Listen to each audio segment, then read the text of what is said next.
I tako je tunel već ušao u narodnu pjesmu, a trebala je biti drugačija, veselija. Ne samo da ovako Zabiokovlje neće biti brzo i jeftino povezano s Makarskim primorjem, nego tvrde u uvodu padaju i planovi o dolascima turista i o investicijama u Imotskoj krajini. A većina investitora koji su spremni za ulagati u ovaj kraj su sa Makarskog područja i Makarskog primorja. I ukoliko se bude naplaćivala tunelarina, sigurno da će oni razmišljati da li im se isplati uopće ulagati u ovaj kraj.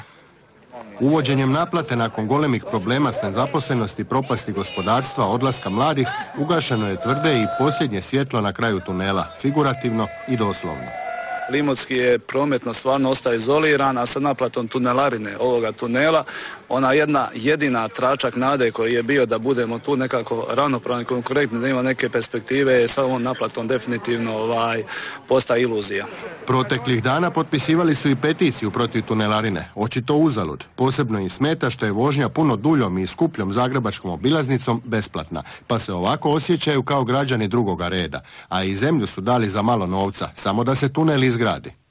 Pa izgleda da ćemo mi podnijeti kolektivnu tužbu jer ne je plaćeno po vrlo niskoj cijeni od 33 kune i mi ćemo podnijeti sudsku tužbu da nam plate po tržišnoj cijeni ako će naplaćivati tunelarinu. Kroz tunel s naplatom neće, radije će putovati dulje, ali besplatno. Najavili su i prosvjede ako vlada ne odustane od svoje nakane.